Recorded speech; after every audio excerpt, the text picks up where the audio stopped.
हाय friends, मैं हूं Manav. Welcome to movie शूवी। करते हैं आपस में पॉजिटिव सा नमस्कार और बात करते हैं एक ऐसी मूवी की जिसके अंदर माइथोलॉजिकल लिंक भी है। और जब कभी भी माइथोलॉजिकल लिंक आ जाता है तो हमें ऐसा लगने लग जाता है कि ये मूवी देखनी बहुत ज़्यादा इंपॉर्टेंट है और हम लोगों को क्रिटिकल होना भी बहुत ज़्यादा ज़रूरी है। ठीक है, मंकी मैन की मैं बात कर रहा हूँ। ये देव पटेल की मूवी है जो कि कल रिलीज़ होनी थी, रिलीज़ हुई नहीं। बट आपको पता है कहाँ रिलीज़ हो गई होगी अगर आपको देखने का बहुत ज़्यादा मन है तो। और ये अनकट वर्जन है और लार्जली ये ठीक ठाक सा एक HD वर्जन भी है। ओके, तो इसको जब आप देखेंगे तो इसके पहले तो हम स्टोरी के बारे में बात करेंगे, डायरेक्शन की बात करेंगे और देव पटेल की एक्टिंग के अंदर जो फैसेट्स चाहिए थे, from action to very loving son, और ये सारी चीज़ें भी आपको देखना पड़ेगा और कैसे ऑलमोस्ट रॉबिन हुड टाइप का मसीहा बन जाता है। और what are those attributes of Hanuman ji जो इन्होंने इम्बाइब करने की यहाँ पर कोशिश करी है और वो क्या ट्रूली करेक्ट है कि भी नहीं है, ये सब चीज़ें यहाँ पर बात करेंगे।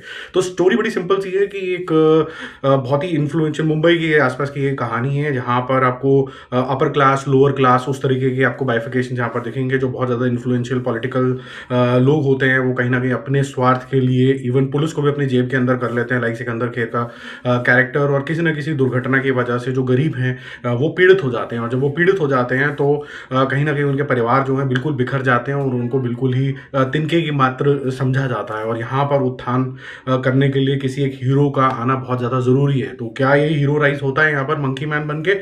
इनकी मदर इनको एक कहानी सुनाया करती थी कैसे रामायण के अंदर जो ऑल माइटी हनुमान जी हैं वो सिर्फ शक्तिशाली नहीं थे बट प्रोटेक्टर भी थे। और इनके दिमाग में इतना ज़्यादा बस जाता है थ्रू वेरियस जैसे कहते हैं माइथोलॉजिकल या फिर हिस्टोरिकल आप बोल लीजिए स्टोरीज, और बीच पीछे पीछे बहुत अच्छे तरीके से गाने भी चलते रहते हैं। ये सारी चीज़ें करके इसके दिमाग के अंदर बस जाता है कि भाई मेरे को भी प्रोटेक्टर बनना है। अब जो नाइंसाफ़ी हुई है इसकी मदर के साथ, इसकी कम्युनिटी के साथ, ये दोनों चीज़ें मिक्स हो जाती हैं मूवी के अंदर और इसको टेक ऑन करना है कुछ ऐसे लोग हैं जो इसके बस की बात एक्चुअली में है नहीं। तो उसको बस में लाने के लिए ये बहुत ज़्यादा अपने अंदर रंजिश रखता है और अपनी रंजिश को ट्रांसफॉर्म करता है मार्शल आर्ट्स के अंदर, फाइट्स करता है और कुछ ना कुछ विजिलेंटे वाली हरकतें करता है। कभी जीतता है, कभी जान के हार जाता है, ताकि ये उन ग्रुप की नज़र के अंदर आ जाए जहाँ पर इसको इसका इन लोगों का बैंड बजाना है। तो इवेंचुअली क्या ये बैंड बजा पाता है कि नहीं बजा पाता है? इसके ऑलमोस्ट 2 क्लाइमैक्स हैं। एक क्लाइमैक्स में आपको ऐसा लगेगा कि एक चीज़ लगेगी और फिर इवेंचुअली एक आएगा। मैं I don't want to give away any spoilers, और बीच में एक आपको अच्छा सा ठीक ठाक सा एक कैमियो भी नजर आएगा जो कि एक प्लेजेंट सरप्राइज होगा और कहीं ना कहीं थोड़ा सा नॉस्टैल्जिक फीलिंग भी लेके आएगा।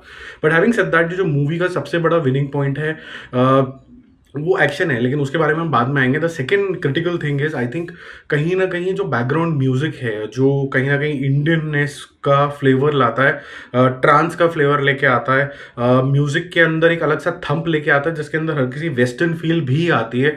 ये आपको काफ़ी ज़्यादा इंटेंस लगता है और इतना इंटेंस लगता है कि आप कहीं ना कहीं जो सिचुएशन है उसके अंदर घुस जाते हो। अब एक्शन की बात करते हैं जो मेरा फर्स्ट पॉइंट था। ऐसा नहीं है कि ये एक्शन ही एक्शन है इसके अंदर और आप बोलोगे कि वाह मज़ा ही आ गया, हर 2 मिनट बाद एक्शन आ रहा है। एक्शन आता है और जब आता है वो आपको मेजमराइज करता है। But having said that, action के बीच में गैप्स है और एक रेस्क्यू मिशन भी है इसके अंदर। जब इसके अंदर थोड़ा सा कि एक और कम्युनिटी के अंदर ये जाता है जहाँ पर इसको और ज़्यादा इनलाइटनमेंट होती है, प्रिपरेशन होती है, वो थोड़ा सा बोर भी करती है आपको कहीं ना कहीं। आप कह सकते हैं थोड़ा सा फास्ट चली जाए। अब इसका जो कनेक्शन दिखाया गया जहाँ पर ऑब्जेक्शंस रेज हुए थे कि हनुमान जी का क्या कनेक्शन है और साथ में जो सीता का जो कैरेक्टर है वो क्या कनेक्शंस है।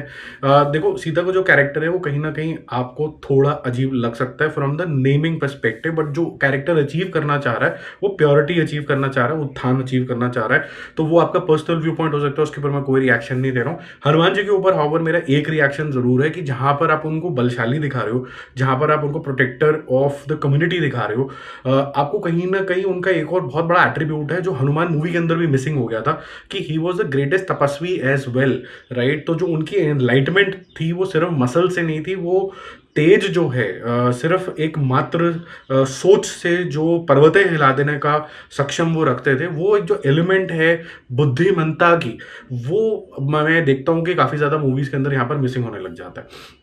अब बात करते हैं कैमरा एंगल्स की भी। कैमरा एंगल्स मुझे कई कई जगह पे बहुत ही फैसिनेटिंग लगे हैं और स्पेसिफिकली मैं इन कैमरा एंगल्स की बात करूं जहां पर एक्शन नहीं हो रहा है, चाहे वो बिल्डिंग के टॉप फ्लोर से नीचे वाले फ्लोर तक लेके जाना है, चाहे वो फिर बहुत क्लोज फाइट सीक्वेंसेज हो। लेकिन जब फाइट सीक्वेंसेस की बात आती है तो बहुत ज़्यादा शेकी है, तो आपको जो मज़ा आ रहा होता है कि भाई कितना अच्छे तरीके से फाइट कर रहा है, कितनी इंटेंसिटी है, खून, ब्लड शेड, स्प्लैशेस ये सब आ रहे हैं, पर एट द सेम टाइम को लगता है कि यार कंप्लीट तो होने दो, एक्शन फ्लिप ही हो गया, कैमरा हिल गया। तो मेरे को वो जो मज़ा है कि कौन कैरेक्टर क्या कर रहा है वो इतना ज़्यादा शेकी आपको यहाँ पर लगने लग जाता है। हो सकता है क्योंकि मैंने जिस फॉर्मेट में ये देखी और काफ़ी टाइम बाद इस फॉर्मेट में देखी है, तो वो शायद उस वजह से भी मेरा जो मज़ा है थोड़ा सा किरकिरा हो गया हो। बट ऐसा लग रहा है कि जब बड़े स्क्रीन के अंदर जो ये कलर्स हैं, जो सब कुछ है, वो काफ़ी ज़्यादा अच्छे तरीके से यहाँ पर दिखाए गए होंगे। आप कभी भी इस मूवी को देखते टाइम बोरियत तो नहीं फील करोगे, ये फॉर श्योर है।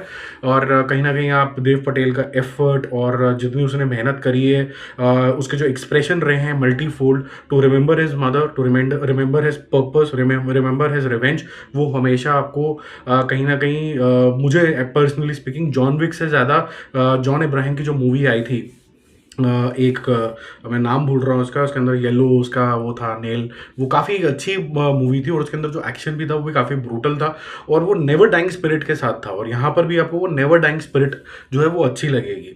क्या ये परफेक्ट मूवी है? I don't think so. ये बिल्कुल परफेक्ट मूवी है, इसको और कट्स लगाए जा सकते थे, जैसा अभी मेरे को जिस वर्जन में मैंने देखा वो उसके बारे में।